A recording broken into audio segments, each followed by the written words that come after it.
26. Language 2. The most striking feature of sentence accent is this: words which occur most frequently are generally not preferred for accentuation. That is, the articles, prepositions, conjunctions, pronouns, and auxiliaries, which are usually the most frequent words in a language, are, as a rule, not accented. The earliest Sanskrit literature, the Rig Veda, still clearly reflects and frequently marks the original morphological accent of Indo-European, for our purposes especially interesting as it appears in the masculine consonantal declensions. In prehistoric Sanskrit, all the endings of the singular and plural masculine possessed accent, with the exception of 3, the nominative and accusative singular and the nominative plural. It is only fair to interpose that the full history of the earlier accentual differentiation between the present singular active and the other forms is obscured in the darkness of prehistoric times.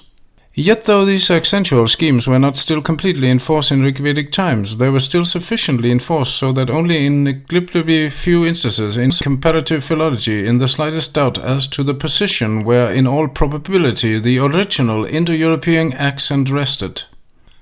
For practical purposes, the degree of crystallization of a configuration can perhaps never be arithmetically computed with a complete accuracy, but the significance of the term is easily apprehended against the background of our statistical analysis on the one hand, and with one's experience with language on the other.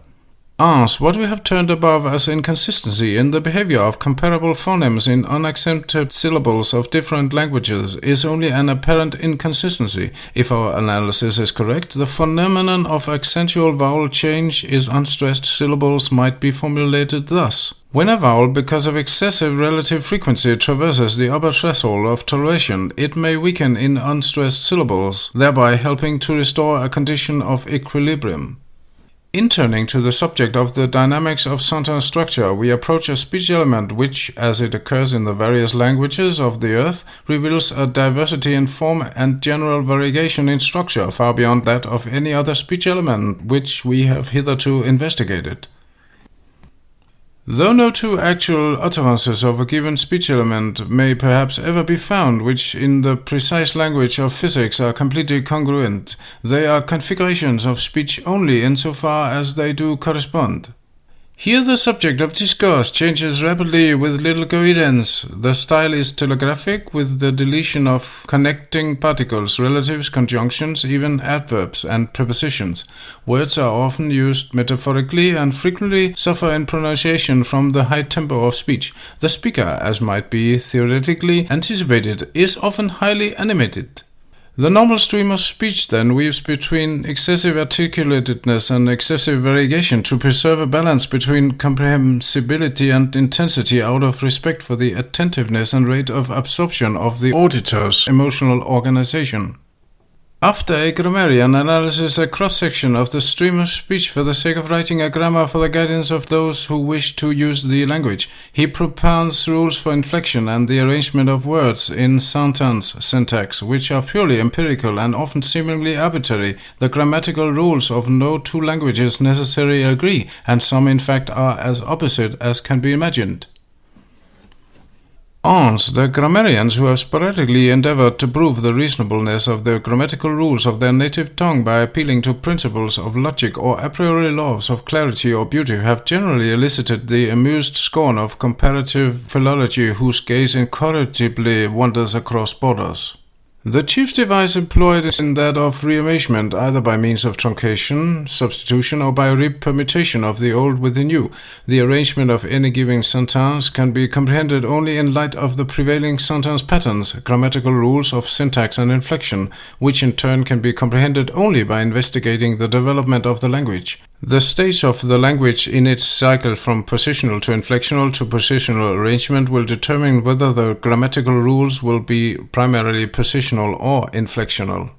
As it may at times strike the reader that we are proceeding circuitously and that some material, on first presentation, is extraneous and irrelevant. To mitigate as far as possible any feeling of irrelevancy which may arise, it will be well to state the conclusions in advance. Empirically, language is behavior. Any postulates about the existence of language in the intervals between expression, perception, or recollection are inferential. Our adoption of this strictly objective view of language as a continuum of events is actuated by the wish to eliminate at once from preliminary consideration, as far as it is possible, all philosophical speculation about the phenomenal and the nominal. That is, increased usage will by abbreviation decrease both the magnitude of complexity and, at the same time, the degree of articulation of the configuration. The different formal words of any vocabulary are then, it seems, the residues of specific past acts of a preparatory process, and are the names of experiential categories which are frequently referred to in the stream of speech. To summarize, the primary linguistic categories or classes into which experience is reduced are the most frequently used categories, and the names of these categories are both the most frequently used names and the shortest configurations. The first time one word is used instead of another in the stream of speech, the supplanting word in its unexpected usage may be termed a metaphor. The unusual arrangement existing in metaphoric expression is usually attended by greater vividness, as we may anticipate theoretically from our previous hypotheses.